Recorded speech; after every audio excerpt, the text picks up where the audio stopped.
The Secrets of Technology is brought to you by the StarQuest Production Network and is made possible by our many generous patrons. If you'd like to support the podcast, please visit givestarquest.com.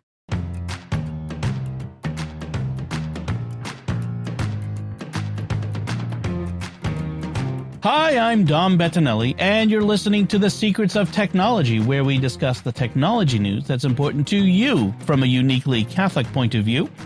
Joining me today on the panel is Joanne Mercier. Hey, Joanne. Hey, Dom. How you doing? I'm great. And we've got some kind of fun stuff to talk about today. Since we're the two Apple folk on the panels, we're gonna later on. We're gonna talk a little bit about the Apple announcements this week, the new hardware that they've come out with, and see what that looks like. But first, we want to talk about a topic we broached like 5 years ago now. For the first time, live streaming church.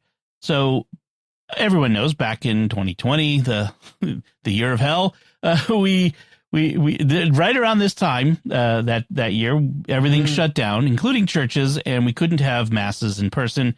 And so churches had to quickly figure out, all the churches, not just Catholic churches, had to figure out, how do we continue to provide the liturgy to folks when we can't be in person? And that was where the live streaming masses began. And we had all kinds of stuff, including, the famous priests who didn't know how to turn off the filters as they were celebrating mass. And we had the famous cat mass. I remember those fondly. Oh, yes. But we all eventually started figuring it out. And about a year in our episode 102, we said, how are we doing after a year of this? And we actually included a lot of folks' experiences that they were having at their own parishes in that. And we talked about some best practices.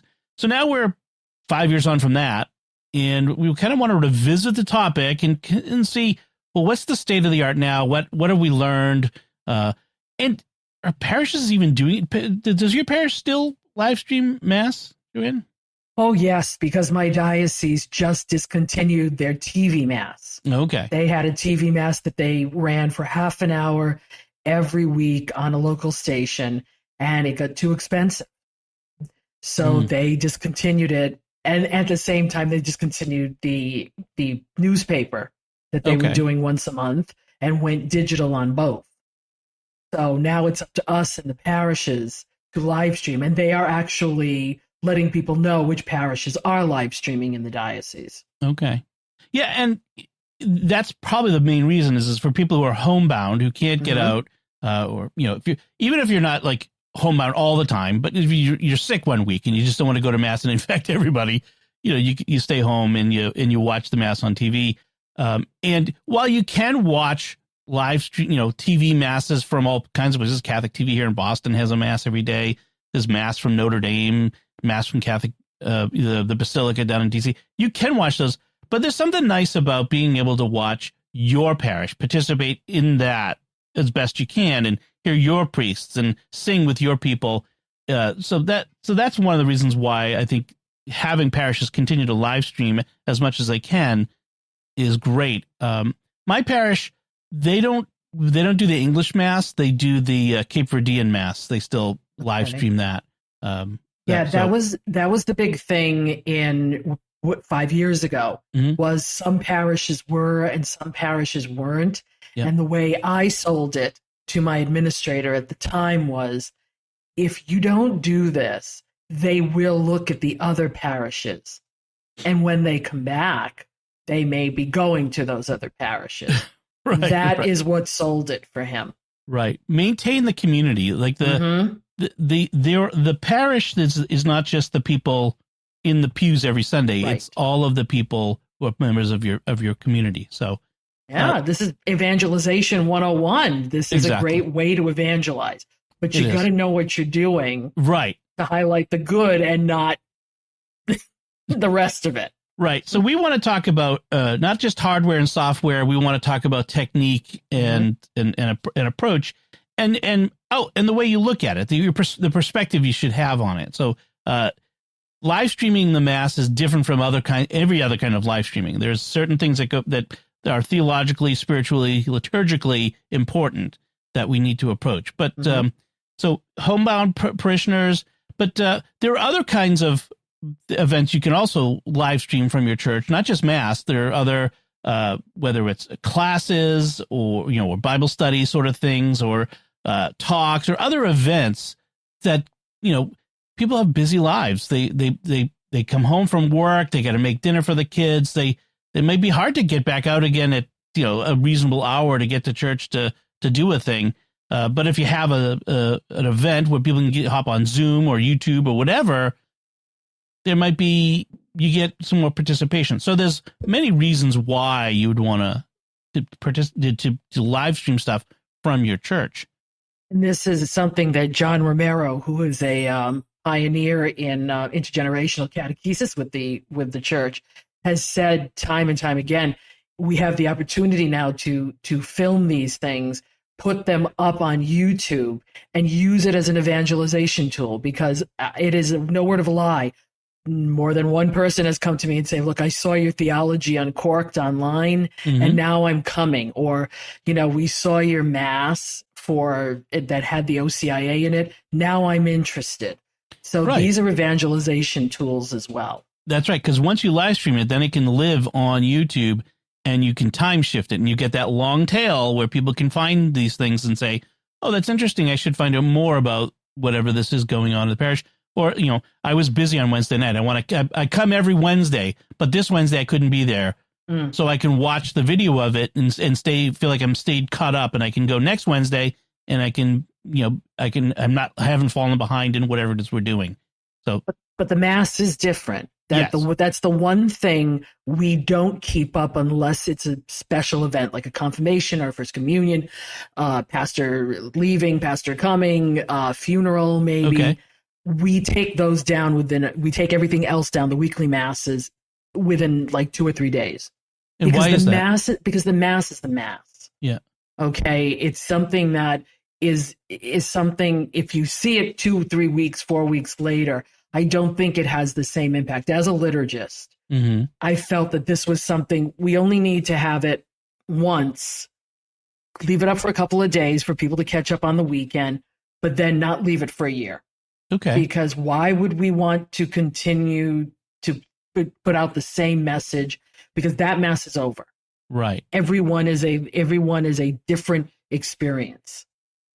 And we have a cycle, a 3-year cycle. Right. We'll come back to that at some point, but you want to, the season, the liturgical season matters. The Sunday of time, ordinary time, or Lent, or Christmas, or Advent, whatever it is, it matters.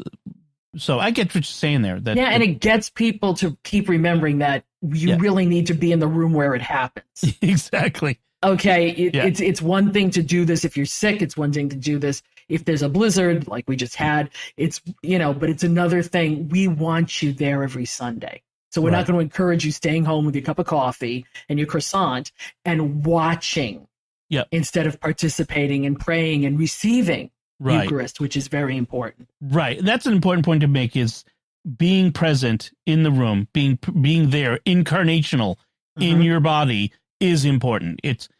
Watching it is second best. So if you can't go, if you are homebound or sick, that's one thing. If the weather is dangerous, that's another, like when we have these blizzards. Oh yeah. That we get up here. If you have one of those, then you stay home and watch because you can't go, but you should go because it's important to be present. Right. So let's talk about some of the common challenges, obstacles to having this done well. One of the biggest complaints that you hear is not visual, it's audio. Poor audio is the number one thing you hear about when people watch. When you have one camera, one microphone on the camera, 50 feet away, and Father's basically like a tiny voice in a big tin can, way far away. That would be a problem. So we'll talk about all of these and solutions to all these. But another one is the shaky iPhone on a tripod. Like the really cheap iPod, a tripod in the center aisle, and anytime anyone moves near it, it just shakes. And so another complaint is distracting camera movement. We'll talk more about this, like I said, but the camera moves and pans and zooms and does all those things because we think that's what we need to do to keep people's attention. And of course, lack of understanding of the liturgy itself and what the liturgy asks of us, how we're supposed to participate in the liturgy. The camera is sort of, in some ways, participating on your behalf for those who aren't present.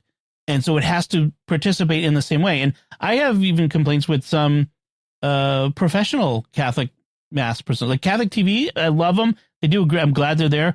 But sometimes I'm like, stop zooming that camera all over the sanctuary and focus on what's going on. Yes. I know people have short attention spans, but this is not entertainment. We focus on the altar, please. Correct. And one that I should have put in that we missed here in our notes is you must understand what your internet and your bandwidth is all about. Yes. Because if you don't have enough going into your church, it's fine if your parish hall has it, but if you don't have it in your church and you're trying to get it from the rectory or something, it doesn't work all the time and it drops out. So unfortunate things can happen, and that's how it interrupts the flow. Yes. Of what's going on. Right. And the important thing to remember is the liturgy is not a show that must entertain. It is technology at the service of prayer and worship. That's really what you have to understand when you're presenting these. So we have to think about the theology and intent behind what we're doing. So before you even buy a camera, before you set up a router in your church, you have to ask yourself some questions. Why am I doing this? Is it primarily for the homebound to attend Mass? Is it about evangelistic outreach? Is it so we can have weddings and funerals on demand, meaning people who can't fly across the country to attend this wedding or funeral? And I think even more often it's a funeral that it's funerals that we do more than weddings, because it's usually somebody can't get here and it means a lot to them. Weddings are usually planned so far in advance that people can make plans to go. Funerals, you often don't have as much time to get to the funeral before it happens. So you have to think about, and you could be planning all three of those things, but you have to think about what am I using this for? And that will influence how you set things up. So, we said that a live stream only supplements, not replaces in-person participation. That's the key. You have to avoid a performance mindset. It's like I said, it's not entertainment. You must, above all, respect the sacramental dignity. And then a sort of theological phrase, preserve the hierarchy of space. And what that means is the altar is primary in the Mass, right? This is the primary space. The ambo has a special dignity during the liturgy of the word. The ambo is where the readings are given. The tabernacle, if it's invisible, if it's in the shot, don't casually crop it. Like have it halfway in and out of the shot, or during the Mass, the tabernacle is not the most important thing, but it's also is important in that is the real presence of Christ is there in the tabernacle. So you have to kind of respect the tabernacle when it's in your shot. In some churches, the tabernacle's, in another chapel or somewhere else. So it's a different issue. And then avoid visually equalizing the sanctuary and the congregation.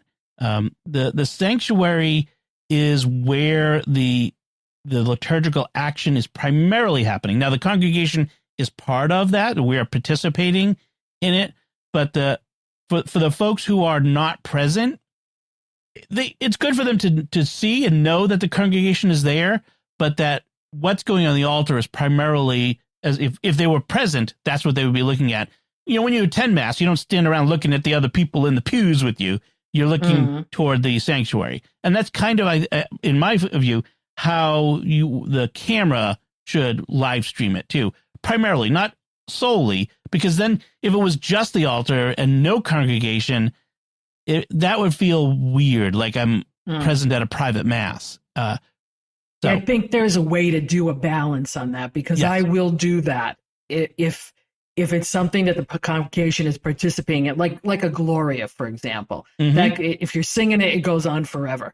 So instead of just standing there and watching the presider try to either do that or thumb up to the opening prayer, I usually will go into the congregation, widen the shot, or I have a camera that does face out towards the congregation. Right. So when the congregation is the primary action, then show the congregation. But when there's anything significant happening in the altar, stay with the altar. That's where you should be. Yes. One of the things that I complained about in our previous episode was in my parish during the presentation of the gifts and all and the silent prayers that the priest is doing on the altar.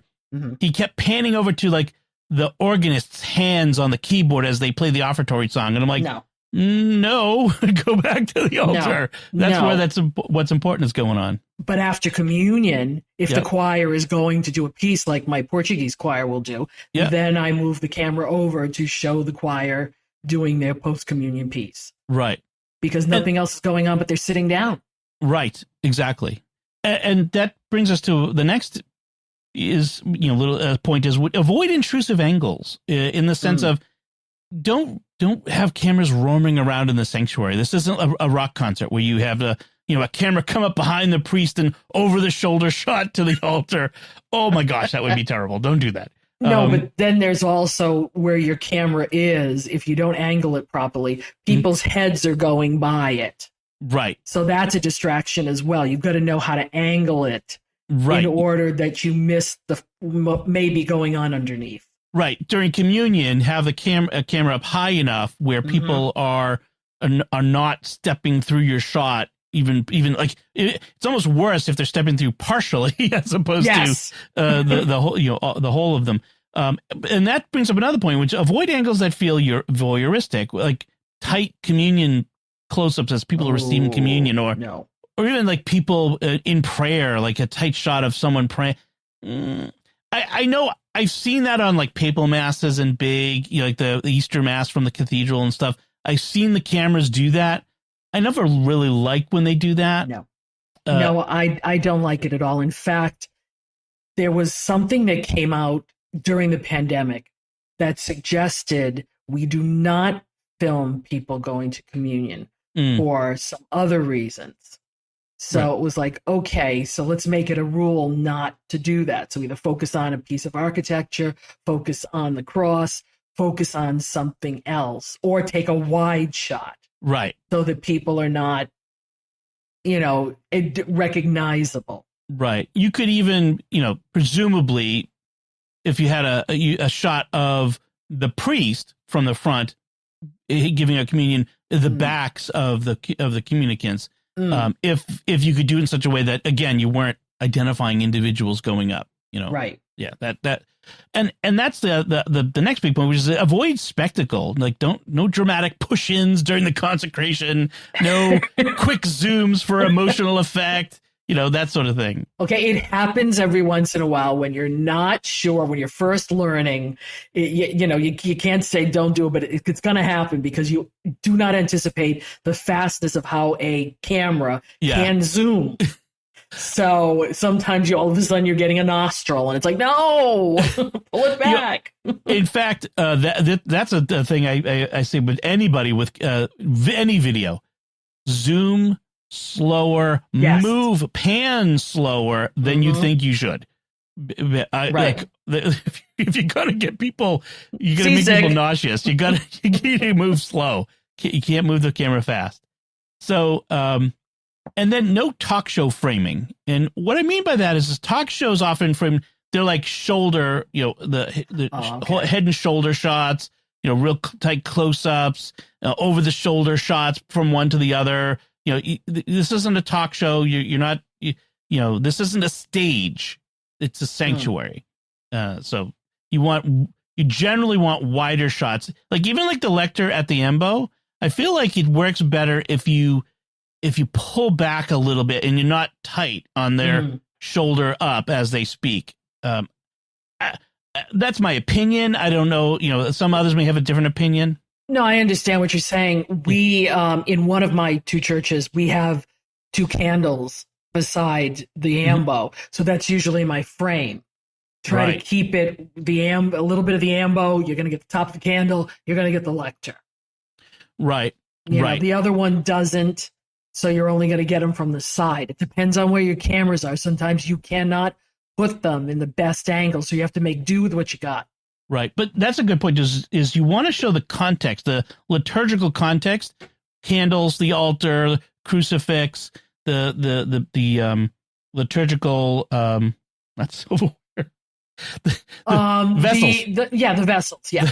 That's it. That's yeah. I was struggling for a thing. But you don't want okay. Yeah. You don't want reaction shots. You don't want to be constant cutting between people speaking. You don't want emphasis on facial expressions, that sort of stuff. You want wider, stable, emphasize the action of the liturgy over the personalities of the people involved. I think that's a good.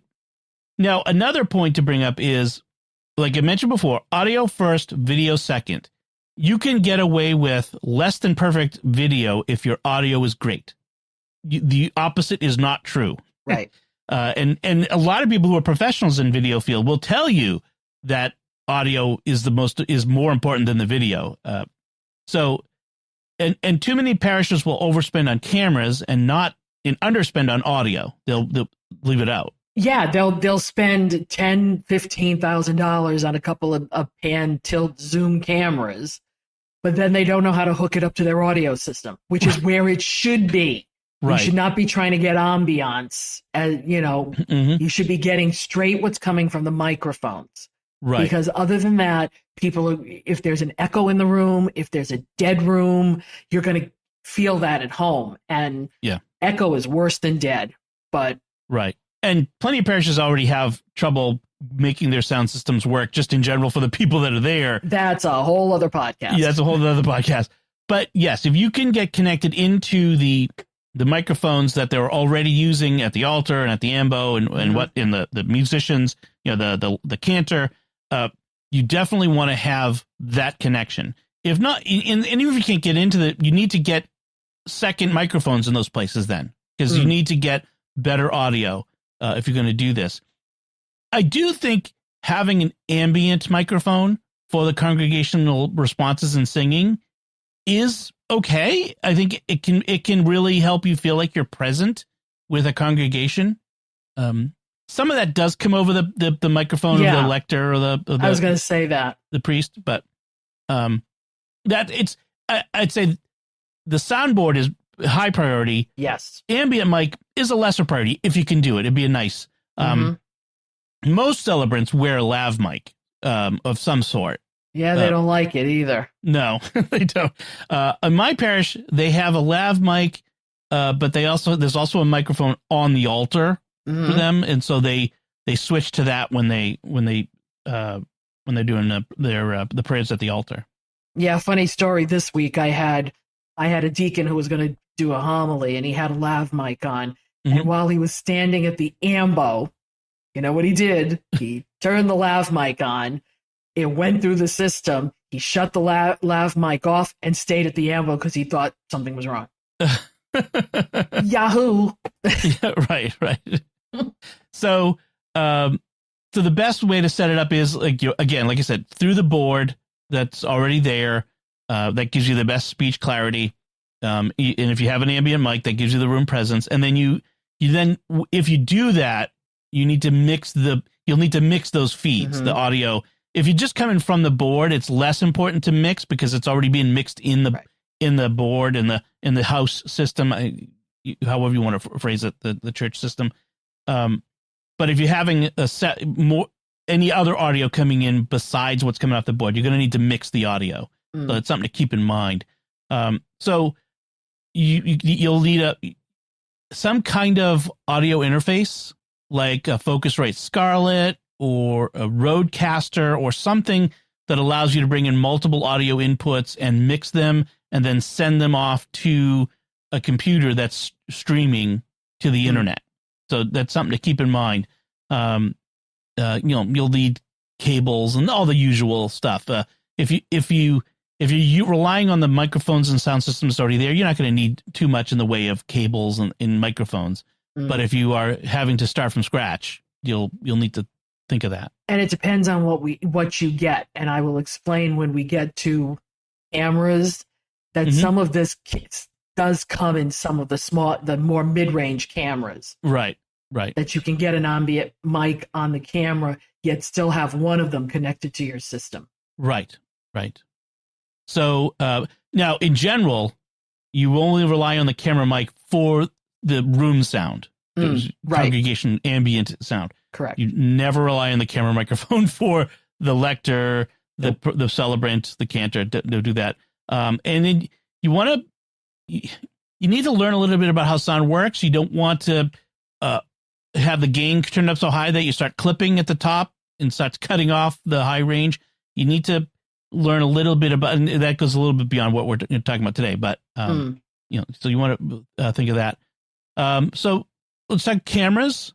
The minimum viable setup is one fixed camera, 1080p, tripod, center in the aisle, which can be problematic. We all started. Yeah, it can be problematic as people come by it at communion time. That's however your church is set up. That might be an issue, but that's your minimum setup, though. I started with one iPad Pro connected on a tripod in the center aisle, but I was smart enough to say I had a small mixing board and then connected it to the sound system through there. Right. So that, sometimes the sound was great, sometimes it wasn't, but it was 2020 and we were all crazy. Right. We were all trying to figure it out really quick. If you're using a phone camera, which can be fine, it can work. You want to have it in landscape, not portrait. Okay. This is, we're not making TikToks here. Okay. Yeah. I can't believe we're still saying that too. Right. So, and you want to, make sure your phone's plugged in power. You want to make sure it's on do not disturb and not getting notifications and dinging in the middle of mass and your screen lighting up and showing everyone, your mom's message to you. I had a pastor who used to do his daily masses on a tripod, the whole setup. And I was running it and you would see all his Facebook notifications dropping down during mass. And I'm like, are you kidding me? Right. Now, if you want a slightly better setup, you're going to want 2 to 3 cameras. You want a wide master shot. We say locked off, which means it doesn't change. It stays that shot the whole mass. And then if you get 2 more cameras, you'll have a side angle on the ambo and maybe a side angle that's a little closer up on the altar, so that you get a little closer to the action. And that's not a bad, and you can then switch between them as you're doing your live stream. And they don't have to move, just switch. Right. Can we talk about specific models right now or products? Yeah, that was the next thing we were going to do. Yeah, let's talk about the different kinds of cameras you can get. All right, because for your 2 to 3 camera better setup, I use the Mevo cameras. Okay, they're small, little compact. They're probably about palm size. There are 3 array microphones on them. Yet there is there's a jack in the back, so you can put it into to your sound system. So what we do is each church has 3 cameras, one in the back for a static shot of the whole church, and then 2 others are mounted in other places. Mevo has its own system for iPad. You can use it on iPad, iPhone. For mixing. For mixing. And you can use it on computer. And that's where you do your mixing. So since one of them is connected to the sound system, you see the little plug that says this one's connected. And then the others are shut off unless we want the ambient sound in the room. And then we pick one to use for ambient sound. These 3 cameras can probably, they have a usually around $1,000, you can get 3 cameras. Okay, that's not bad. Yeah. If you want something with a little bit more zoom, however, they do have another one. And that one in and of itself can change the lenses. And that one starts, I believe, at $1,400. Just that one camera. Okay. We're trying to get to that point because we need that for the back, the static camera. Right. Because then we can move it, we can move it around a little bit more. But this for us has worked out for the past 4 or 5 years. And it'll do up to 1080. It doesn't do 4K, but you go anywhere between 480 and 1080, but it depends on your bandwidth. So if you have a lousy bandwidth, you can go down to 480. You don't need to stream in 4K. That's just no. Yeah. No, you don't. But sometimes their 480 kind of looks. 480 is a little grainy. Yeah, you're kind of looking like you're looking through a window that isn't very clean. You gotta. I'd say 720 is minimum. 1080 is standard. I think for streaming. I think exactly. But that has worked for us, and I think it's a reasonable amount of money to spend in a system like this if you don't want to go crazy and buy big cameras. Yeah, so I'm looking at the Mevo website, and so they have the Mevo Start, which is the basic camera with a regular lens, right? A built-in lens, and you get a 3-pack for $11.50. Oh, went up. So many things have. Anyway, and then there's the Mevo Core, which is basically it's a little cube, but it's basically a Micro Four Thirds video camera. So you can use any of the Micro Four Thirds lenses that are out there. You can get a zoom, you can get a wide angle, you can get a portrait. You get different options that you can switch on there. You wouldn't obviously you'd get one and just slap it on there and stick with it. You wouldn't be changing it very often. So and that one is $9.99 plus the cost of the lens. Yes. Right? So that's what you're talking about. And they have several different apps. You can even use your phone. They have a Mevo Go app that you can put on your phone, and then your phone could be one of the apps, one of the cameras that you switch. But you have to have a subscription to that, because if not, then every time you go to that camera, you see Mevo. Okay. Not a good look.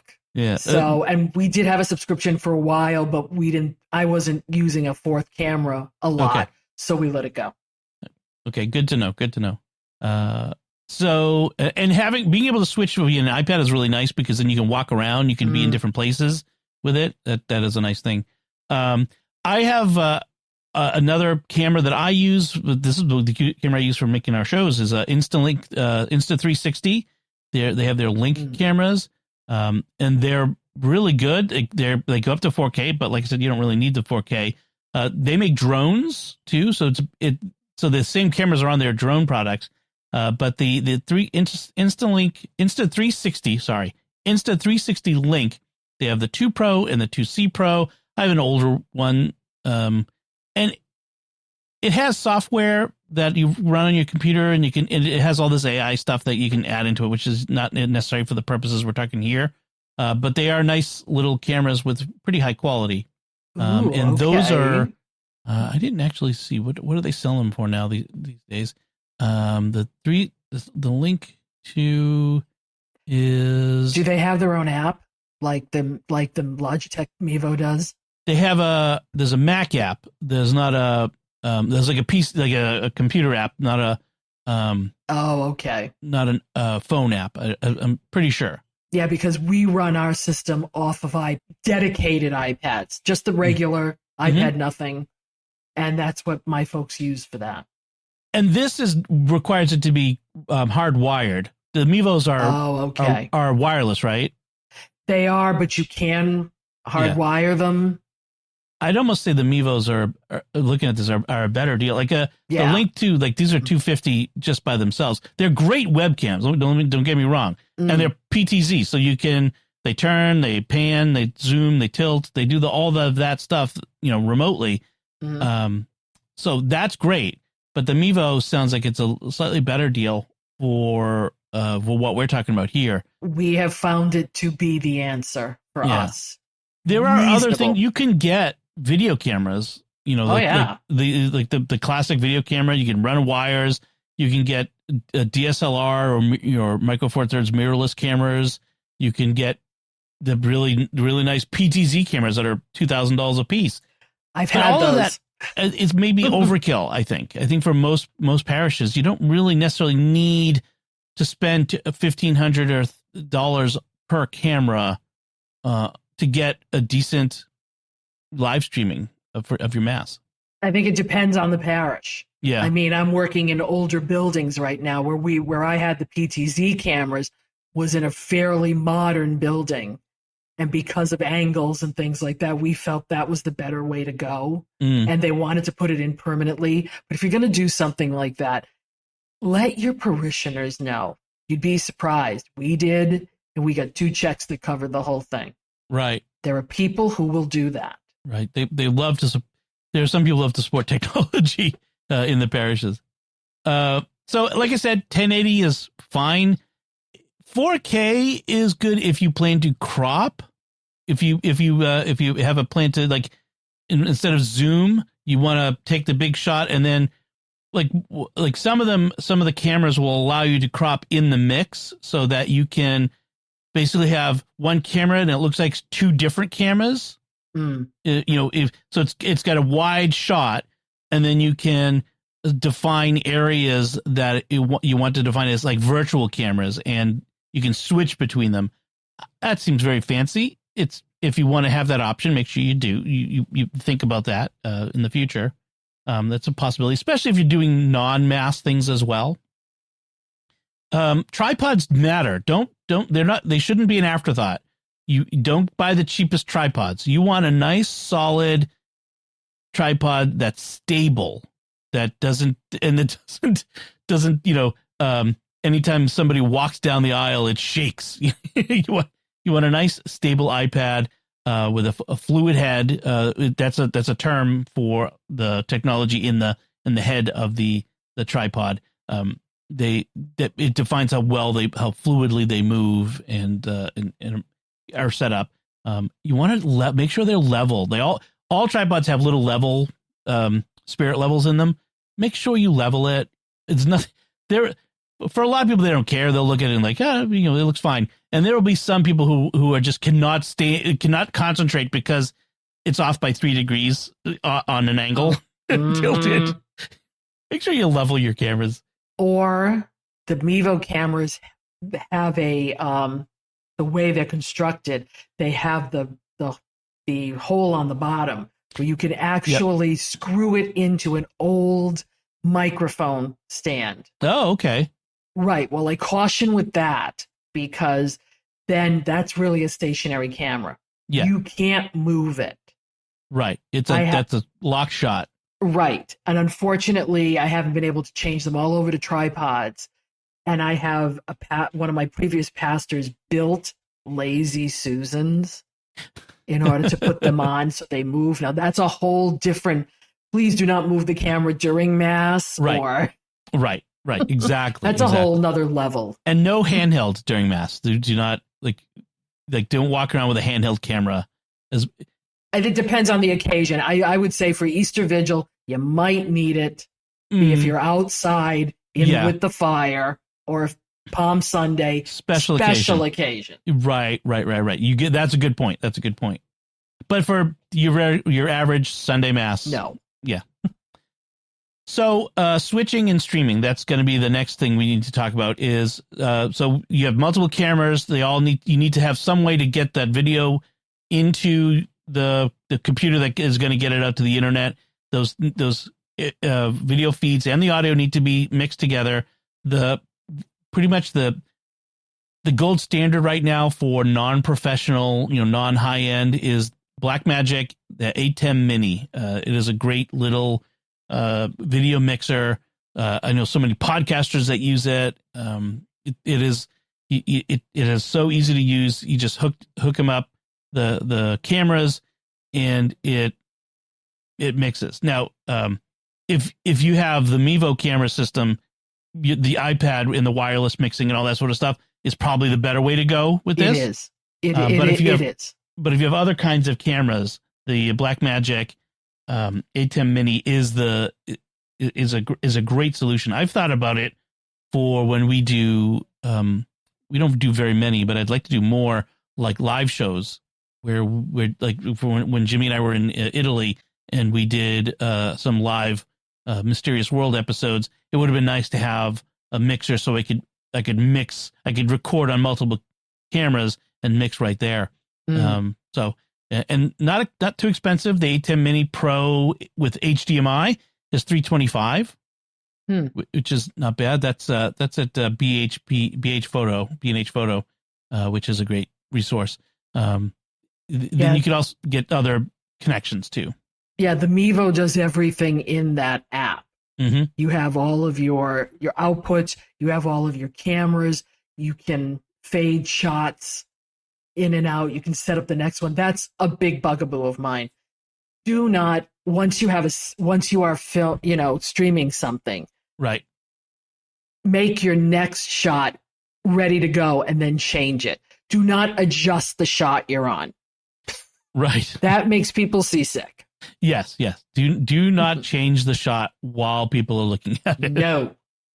Now you can do mixing and streaming in software. In fact, this software might work. You'd have it in addition to the hardware mixer, for instance. But OBS is the free open source, very powerful, but a little bit of a learning curve software. I might be understating how much of a learning curve it is.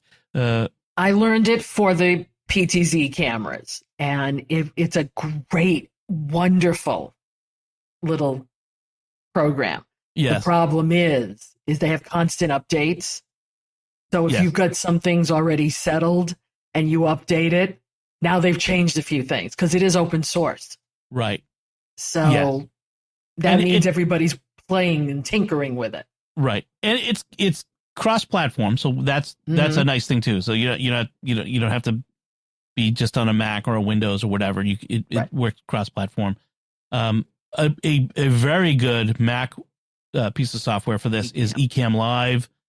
We've used that before here at SQPN. We do things a little differently now, but I would totally go back to that again if I had a need for it. It is great. It can put up, lower thirds and all of the, like, in fact, all of these will do like lower thirds and logos and all kinds of stuff like that. So that, you don't have to worry about that. Those are all built in. So that's really nice. And then a third option is something called Wirecast. This is professional live streaming software. So I don't know that I'm necessarily recommending it unless if you have someone in your parish who does this for a living, then that you might let them set this up for you, and this would be something that they would recommend. But I wouldn't recommend you just go out and look for this, and install this. There are other easier options before you get to that level. And you have to think about the people who are working with you, right? Who are going to have to use it. Their level of expertise or not needs to be considered when you decide what you're going to use. Right. So I want to kind of run through some best practices as well. Now when we've talked about hardware and software, for switching, like I mentioned lower thirds, keep them minimal. You don't need to put father's name, the name of every person under them, like they're on the evening news. You keep that down. No, I wrote no flashy transitions. Don't do transitions. Just do smash cuts. Don't do wipes and dissolves and all the other stuff. No, but an easy fade is okay. Sure. And you can, at least on the Mevo, you can say how many seconds you want this to happen. So I like a nice little cross fade, so it's not a cut, because I sometimes think a cut is like it could be jarring, a little jarring to people. Can be, yeah. But video in general, just don't do flashy transitions, like the barn door, the screen, all that stuff. And I don't want to say no cuts, of course, because you have multiple cameras for a reason. But avoid constant cutting. Don't stay on a shot for as long as you can. Don't keep cutting from one to the other to the other. If during the readings, stay on the lectern during the reading, the whole reading. Don't cut.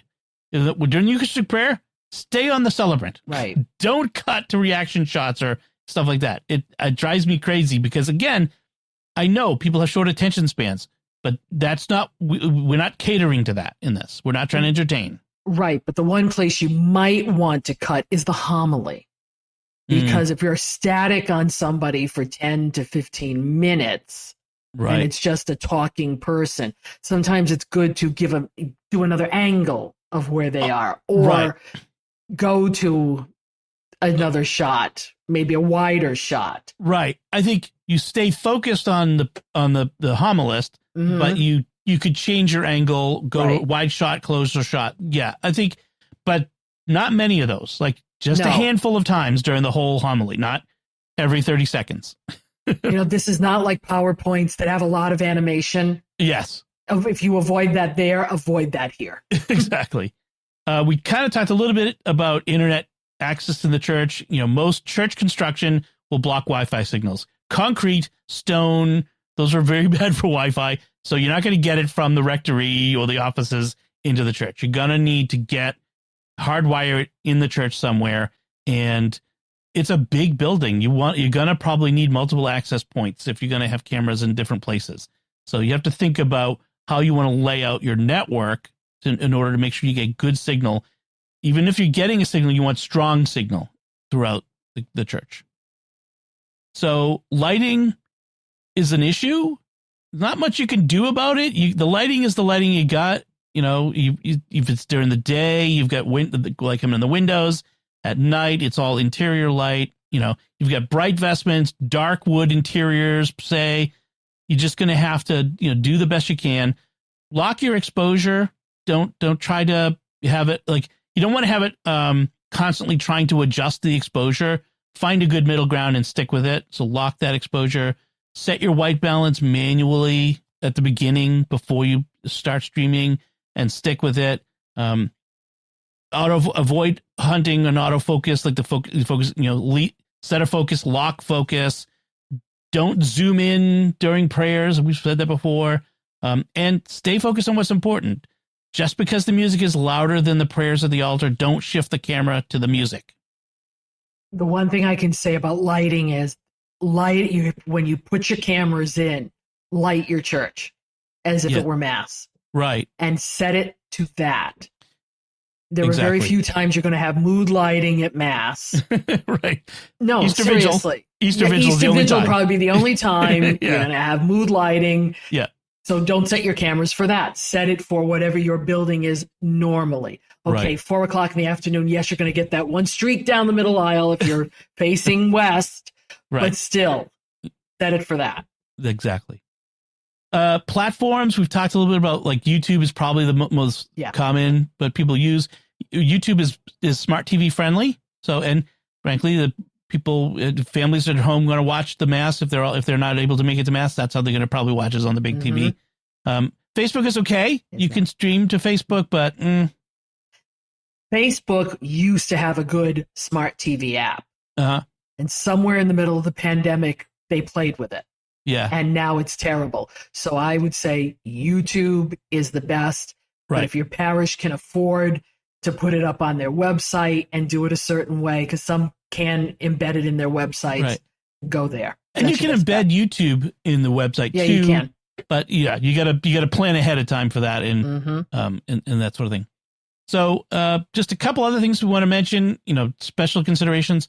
Do not overfocus on faces. We've said that before. We want to respect people's privacy, respect the Eucharistic moments as people receiving communion or during the Eucharistic prayer, even like be respectful in how you treat the Lord when he's making himself present. Like I said, avoid close-ups during reception communion. Be careful with children's privacy, which, when you're doing first communion, confirmation, that's a consideration. It kind of goes out the window a little bit. Little bit. It goes way out the window because grandma in Omaha wants to see her kid make first communion. Right. So and frankly, that's a good thing. We do want that because a lot of times we can't fit everybody who wants to see the first communion in the church anyway. So, but in other times besides those masses, be respectful. And of course, you follow whatever policies your diocese has set up for this sort of thing, and most have something. Yes, if you don't know about them, ask, because dioceses do have specific policy on not just streaming, but picture taking, putting it up on social media. We really need to know what those things are before you take on something like this. Exactly. So what kind of budget do people need to look at? So at a starter level, we talked about the minimum viable camera setup. We're looking at about $500 to $1,000. One good camera, a tripod, getting a direct board feed of your audio, and if you use OBS software.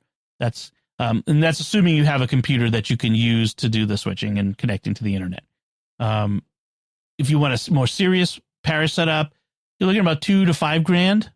That's 2 to 3 cameras, maybe an ATEM Mini, dedicated audio mix, proper mounting of the cameras. And if you want to do the whole shebang, full and permanent install, you're looking at 10,000 plus, PTZ cameras, the high end ones, dedicated control booth, installing wiring, all that sort of stuff. That's at the high end. And you're hiring a company to come in and do that for you. You're not going to do that yourself unless you are already a professional. So any last thoughts on this one, Joanne? Yeah, I can't, for the sort of serious parish, I can't emphasize enough the Mevo cameras are probably your best bet because their system is, all in one. But if you are doing something more permanent, more expensive, find a good company that understands churches. Yes. Not ballrooms, not DJ setups. Find somebody who understands churches and ask parishes where they got theirs and how they feel about their installations. Yes, that is key. That is key. Diocese, if you work in a diocese, think about, providing help to parishes on finding vendors, best practices, that sort of thing. Have a workshop for your parishes, maybe. Teach, bring them in, show them the equipment, take them to a parish where it's installed, not to the chancery, and look at in action what it looks like. So, all right. So that's live streaming in churches in 2026. I want to move on to the rest of our show. And before I do that, I want to take a moment to thank our patrons who make it possible for us to create the secrets of technology, including Heather C., Kevin G., Brandon P., Colleen R., and James B. Their generous donations at GiveStarQuest.com make it possible for us to continue the secrets of technology and all the shows at StarQuest, and you can join them by visiting GiveStarQuest.com. So, Joanne, Apple has had on the schedule for today or this week an event, and each morning so far this week they've released some press releases of new products. It's a bit of an unusual way for them to announce some things, but they've announced a whole bunch of stuff: a new iPhone, new iPads, new MacBooks, new displays. So we can get into a little bit about each of them, but any of that excite you? What they've announced so far? I am sad because I am waiting for the one thing, and if you've been with me for a few months here on the show, it's I need a new Apple TV, and they still haven't released it yet. But if I can get excited about anything here, it would probably be the MacBook Neo, only because this will allow people to get into Mac at a more reasonable price than us lunatics who buy the expensive stuff. And probably the studio displays, because I do miss a good studio display. I mean, I have other displays now because my husband is using Windows, but I miss a good studio display. I have to say, I'm in agreement on the Neo especially. It starts at $599. It's got a 512 gigabyte drive in it. It has it's got the high end phone chip, the A19, I think it is, in it instead of the M series, and that's the thing I wonder about. I want to see some testing of it and how it does, because I'm in the market for a MacBook for my son, and because he's been monopolizing mine. And the big thing I wanted to do is the most of what he's going to use is this would be fine. Anything would be fine. But how does it do with things like Minecraft? I want to see those sorts of things, because that's really what they're stealing my computer for, is to play the games. And it seems frivolous, but it's not. It's actually an important social component for him, because he's on a Minecraft server with other young people, and it allows him to interact with them socially. It's important to us for that. But I want to know how it does with that. So the Neo it's fascinating to me, which is interesting. They've also come out with the M5 MacBook Air, which have gone up by $100. So it's no longer start at $999. But the thing that Apple does is when they do that, they give you something, which is they've also increased the minimum hard drive size. So you're getting something for that increased price. So the MacBook Air, I think, I still call it the default Mac for people. I think it will still be, but like you said, this one is going to, like I said, this one's going to get some other people into it. And it comes in pretty colors. Yes. And Citrus. because Mac people really aren't boring, but they just think we are because that's what they do. My only concern is even for a kid, 256. Is it start at 256? Yeah, it's either 256 or 512. Right. And I think 256 has gone away. Yeah, I don't think I want to buy anything at 256. Right. I would want to buy the 512 because I have my MacBook Pro is a 2020 and I got the bottom basement, spent a lot of money on it. It's 512 and I've had to put cards in it. I've had to attach hard drive, storage to it. You can't anymore. You need a terabyte or more. And even as low end as this is supposed to be, and even with all the cloud stuff and iPhoto in the cloud and all that sort of things, you still end up sucking down so much hard drive space. Yep. This has been a big struggle for me, not for my stuff, because I always make sure I buy enough, but for the other members of my family, just trying to manage the hard drive space. I think it would be worth to spend the extra $100 to get the 512 and the Touch ID. And yeah, that's very interesting that you only get the Touch ID on the higher end, right?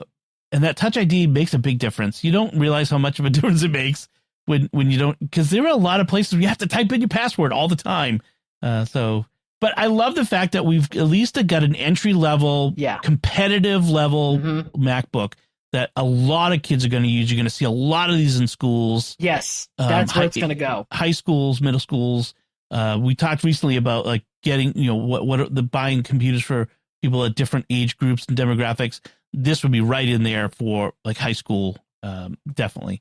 Even for some college kids, depending on their major, this might be enough for them. So now there's also been the new MacBook Pros. Like there was the M5 MacBook Pro that came out in the fall. Now we have the M5 Pro and M5 Max chips that are in them.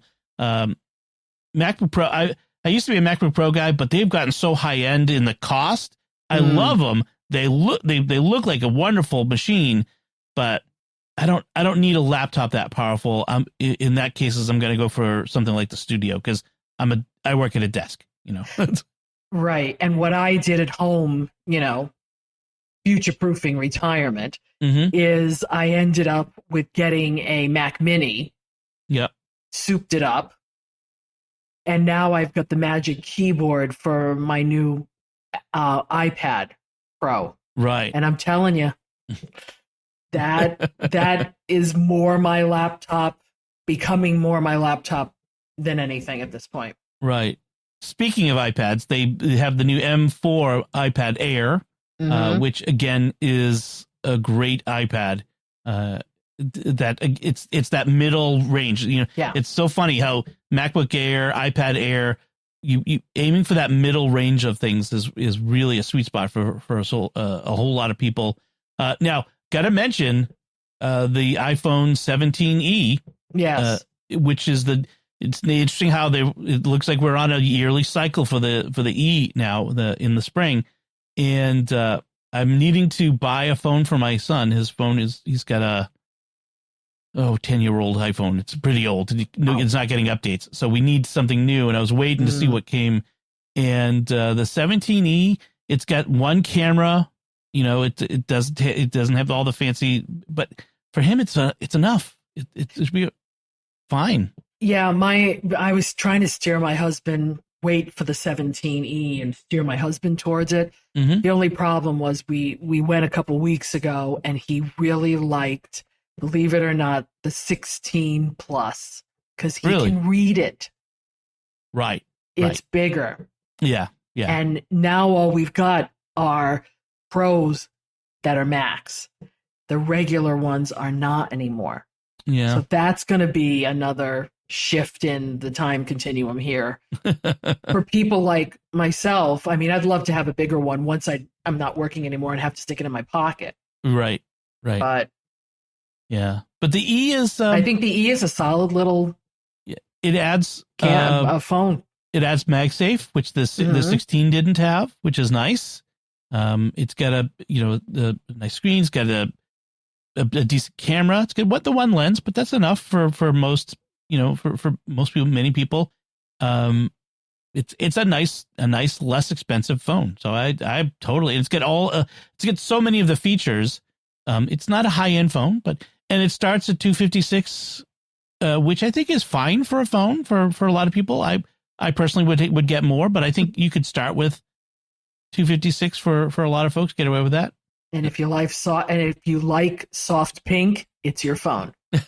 Yes. The colors. All the colors. So there may still yet be things to come. Oh, I didn't mention the displays only because I would love to have these studio display.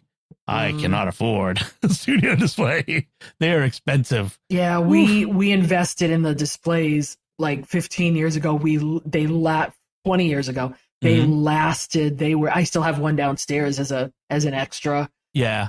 But I can't afford them now. Yeah. The XDR is the replacement of the old, what was it, $5,000, and now it starts a little lower at like $3,000 something. It's just still so much money. Good to know. Yeah, but the regular studio display starts at what is it, $1,500, which is, I mean, for the type of there are other manufacturers of displays out there making them at this level, and these are very nice displays. But I can get a 27-inch, Bank, or what are the other brands? The Bank are the ones I have in front of me. For a third that. Yeah, we have Dells. We have Dells. Yeah, so it works. I do miss the studio display. Don't get me wrong. I would love to have it because the so crisp the image. I would love that. Just the cost benefit ratio for me is skewed in the other direction. And the standard glass is fine. I don't need the nano texture. No. Who cares? Yes, exactly. I'll save couple $100 on that and only pay $1,500. It's 300 more. Yeah, nice. Nano texture mega wallet, but yes. All right, so that's what Apple's been doing this week, and our brief thoughts on that. So let's move on to our picks of the week. Joanne, why don't you go first? What's your pick this week? Well, I've been with this product for a while, and I had 2 years ago when I bought my new Subaru. A 22 does not have wireless Apple Play. Yeah, CarPlay. Yep. So I bought their standard CarLink device, and it has been driving me nuts. Every time my Subaru audio updates, it does something weird to it. My husband, who has an exact same one, is perfectly fine in his Nissan. It's no problem. So what I did was research, and I've gone to the CarLink Mini Ultra 3. The difference between these two devices is there's no cord. The old one is a cord that plugs into your system that attaches to a box. The new one is a button that attaches by USB to your box. So there's no cord to bounce around the car. Right. So in the outlet that you would normally plug in a cable to connect to your phone, you plug this in, and then that connects, and then it sends a wireless connection to your phone for AirPlay. Correct. CarPlay, yeah. Subarus have a particular problem, apparently. I've always said the Subaru infosystem is terrible. Yeah. But it has a particular problem. So my AI had me go in and change a few of the settings. I tried it with the old one. It didn't work, but with the new one, it does. So far, so good. I haven't had dropped phone calls, completely taking out the system. That's what the old one was doing.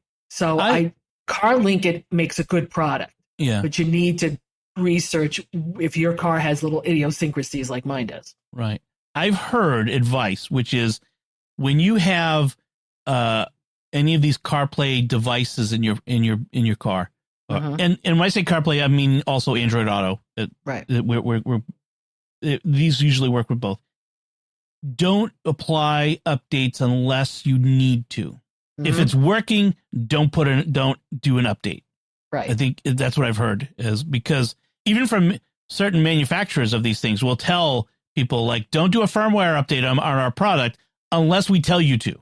This one does that. They tell you not to upgrade the firmware. Yeah. Unless otherwise advised. Right. Unless it's broken. But Subaru does, when I go in, they update my software for the system. Yeah. And that's where I get the problems. Right.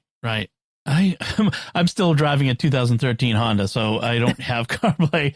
Although I've been looking at some of these aftermarket things, and I think I mentioned before in in our Christmas gift guide that you can buy for $80 a screen that goes on your dash that is a CarPlay unit that controls your audio and all that sort of stuff. So I haven't pulled the trigger on it, but I'm still thinking about that. So. Think about it, because CarPlay changes your life, and it also makes your driving a little safer. Yeah, I agree. I just get away from having the Bluetooth connections to the phones. Oh, it's so annoying because my office right here where I'm sitting right now is very close to our driveway. And whenever my wife gets in the car, for whatever reason, my phone's the first one it wants to connect to. And my phone is close enough that it turns off my focus mode for podcasting and does all these other, like, stop. So yeah, I would love to turn that off. I've been there, done that. Yep. All right. So my pick this week is an app that I don't use a lot, but it has a very particular a feature that I like. So the app is called BusyCal, and BusyCal is a calendar app that's been around on the Mac forever, for years. I mean, like more than 20 years, I think, at this point. The nice thing about the way calendars work in the Apple ecosystem is the calendars usually interface to the calendar database. So there's one calendar database that all the calendars can connect to. So you can switch between calendar apps nice and easy. The built-in one, Fantastical, which is the one I use generally, BusyCal. What I like about BusyCal is, well, for one thing, if you're a SetApp subscriber, you get access to BusyCal as part of your subscription, which is great. The other thing that I like about it, though, is there is a view when you launch it where you can get a whole year linear view of with color coding for your calendars. So you can kind of see your year at a glance in one shot all at once on your screen. It's this overview of your calendar that is really nice. I really like that. And then it has some nice features of a highlight linear view at the bottom. So, for example, highlights for the year. My top calendar is the calendar I share with my wife. As a surprise, we have 394 items on it. The top location, that's kind of funny. The top location of places when a calendar item has a location in it is actually where my son's scout troop is, which is kind of funny. The top attendee for meetings, well, that's Jimmy Aiken because he and I do so many podcasts together, so on and so forth. Most active month, kind of gets the stats, but that's kind of not super useful. But one of the nice things is I can look at the calendar, I can screen, I can move the cursor over any of the events on the screen that are highlighted. They're highlighted in different colors based on the calendar that they're in, and it will tell me, okay, that's your vacation that you've got planned. That's, the recordings for Secrets of Star Trek. And, that one is, a dentist appointment for the kids, and so on and so forth. But I can see it all in a glance. And I really like that. So, but even if you are, if you're just looking for a good calendar, BusyCal is a great calendar. And again, if you're a SetApp subscriber, it's a no-brainer. Get BusyCal. Download that. They have a companion app, Busy Contacts, that does some contact stuff as well. It's great. I still love Fantastical. It's got features that I really enjoy and that are worth paying for me. But if Fantastical went away tomorrow, I would switch to BusyCal because it's a great calendar. So that's my pick. I don't know. You're convincing me to go to setup. It's so great. Take a drink. Not only, yes, I know. Not only is it less expensive because you're not having to subscribe to a million apps, the barrier to try new things is so much lower. That idea, like I could just install a thing, try it out. Does it work for me? Do I integrate in my workflow? So I just remove it if it doesn't. If it does, I keep using it. It's just it took me a while to get into SetApp, but once I hit that critical point where I was using enough apps that were already in SetApp, it became a no-brainer for me. All right, those are our picks of the week and our semi-weekly discussion of SetApp. They do not pay me to say it. I wish they did. So that's it from us this time. We'd love to get your feedback on any part of our discussion this time, and your questions about live streaming would be great. We could address those in a future episode. But you can do that by sending us an email to technology@sqpn.com. Visit the StarQuest Discord community at sqpn.com/discord. You'll find links from our discussion and our picks of the week on our show notes at starquest.fm/TEC335. And of course, you can find all our previous episodes at sqpn.com/technology. If you haven't yet done so, follow the Secrets of Tech in Apple Podcasts or on Spotify, TuneIn, your favorite podcast app, or at the StarQuest YouTube channel, youtube.com/StarQuestMedia, where if you do go there, make sure to subscribe, like, comment, and hit the bell to get notifications. And finally, write a review in Apple Podcasts, wherever you can get your podcast from, and share the podcast with your friends to help us grow this community. Share this episode with anyone you know in your parish who might be thinking about upping their game with live streaming or starting live streaming. Anyway, until next time, Joanne Mercier, thank you for joining me and sharing the secrets of technology. Thanks, Dom. And once again, I'm Dom Bettinelli. Thank you for listening to the Secrets of Technology on StarQuest.